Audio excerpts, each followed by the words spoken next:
I have spoken to you of some of the principles of Bahá'u'lláh, the search after truth and the unity of mankind. I will now explain the fourth principle, which is the acceptance of the relation between religion and science. There is no contradiction between true religion and science. When a religion is opposed to science, it becomes mere superstition. That which is contrary to knowledge is ignorance. How can a man believe to be a fact that which science has proved to be impossible? If he believes in spite of his reason, it is rather ignorant superstition than faith.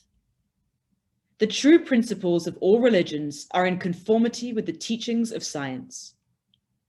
The unity of God is logical, and this idea is not antagonistic to the conclusions arrived at by scientific study. All religions teach that we must do good, that we must be generous, sincere, truthful, law-abiding, and faithful.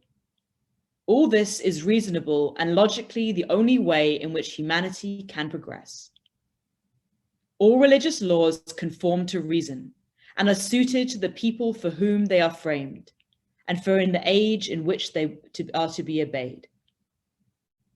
Religion has two main parts. One, the spiritual, two, the practical. The spiritual part never changes. All the manifestations of God and his prophets have taught the same truths and are given the same spiritual law. They all teach the one code of morality. There is no division in the truth. The sun has sent forth many rays to illumine human intelligence. The light is always the same. The practical part of religion deals with exterior forms and ceremonies, and with modes of punishment for certain offenses. This is the material side of the law, and guides the customs and manners of the people. In the time of Moses, there were 10 crimes punishable by death. When Christ came, this was changed. The old axiom, an eye for an eye and a tooth for a tooth, was converted into, love your enemies, do good to them that hate you. The stern old law became changed into one of love, mercy, and forbearance. In the former days, the punishment for theft was the cutting off of the right hand. In our time, this law should not be so applied. In this age, a man who curses his father is allowed to live, when formerly he would have been put to death. It is therefore evident that whilst the spiritual law never alters, the practical rules must change their application with the necessities of the time. The spiritual aspect of religion is the greater, the more important of the two, and this is the same for all time. It never changes. It is the same yesterday, today, and forever. As it was the beginning, is now, and ever shall be. Now, all questions of morality contained in the spiritual, immutable law of every religion are logically right. If religion were contrary to logical reason, then it would cease to be a religion and to merely be a tradition. Religion and science are the two wings upon which man's intelligence can soar into the heights, with which the human soul can progress.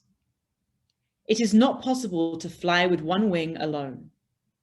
Should a man try to fly with a wing of religion alone, he would quickly fall into the quagmire of superstition.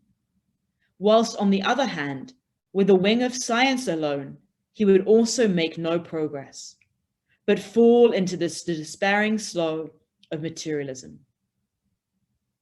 All religions of the present day have fallen into superstitious practices, out of harmony alike with the true principles of the teaching they represent and with the scientific discoveries of the time. Many religious leaders have grown to think that the importance of religion lies mainly in the adherence to a collection of certain dogmas and the practice of rites and ceremonies. Those whose souls they profess to cure are taught to believe likewise, and these cling tenaciously to the outward forms, confusing them with the inward truth. Now, these forms and rituals differ in the various churches and amongst the different sects, and even contradict one another, giving rise to discord, hatred, and disunion. The outcome of all this dissension is the belief of many cultured men that religion and science are contradictory terms, that religion needs no powers of reflection and should in no wise be regulated by science, but must of necessity be opposed, the one to the other. The unfortunate effect of this is that science has drifted apart from religion, and religion has become a mere blind and more or less apathetic following of the precepts of certain religious teachers who insist on their own favorite dogmas being accepted, even when they are contrary to science. This is foolishness, for it is quite evident that science is the light, and being so, religion, truly so called, does not oppose knowledge. We are familiar with the phrases light and darkness, religion and science. But the religion which does not walk hand in hand with science is itself in the darkness of superstition and ignorance. Much of the discord and disunion of the world is created by these man-made oppositions and contradictions. If religion were in harmony with science and they walked together, much of the hatred and bitterness now bringing misery to the human race would be at an end. Consider what it is that singles man out from among created beings and makes of him a creature apart. Is it not his reasoning power, his intelligence? Shall he not make use of these in his study of religion? I say unto you, weigh carefully in the balance of reason and science everything that is presented to you as religion. If it passes this test, then accept it, for it is truth. If, however, it does not so conform, then reject it, for it is ignorance. Look around and see how the world of today is drowned in superstition and outward forms. Some worship the product of their own imagination. They make for themselves an imaginary God and adore this, when the creation of their finite minds cannot be the infinite mighty maker of all things visible and invisible. Others worship the sun or trees, also stones. In past ages, there were those who adored the sea, the clouds, and even clay.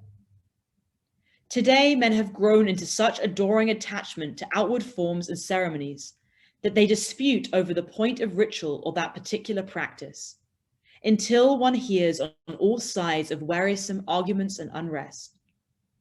There are individuals who have weak intellect, and their powers of reasoning have not developed, but the strength and power of religion must not be doubted because of the incapacity of these persons to understand.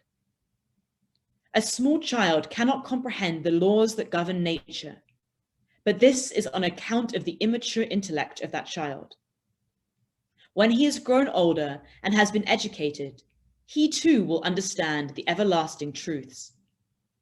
A child does not grasp the fact that Earth revolves around the sun, but when his intelligence is awakened, the fact is clear and plain to him. It is impossible for religion to be contrary to science, even though some intellects are too weak or too immature to understand truth. God made religion and science to be the measure, as it were, of our understanding. Take heed that you neglect not such a wonderful power. Weigh all things in this balance. To him who has the power of comprehension, religion is like an open book. But how can it be possible for a man devoid of reason and intellectuality to understand the divine realities of God? Put all your beliefs into harmony with science. There can be no opposition, for truth is one. When religion, shorn of its superstitions, traditions, and unintelligent dogmas, shows its conformity with science, then will there be a great unifying, cleansing force in the world, which will sweep before it all wars, disagreements, discords, and struggles. And then will mankind be united in the power of the love of God.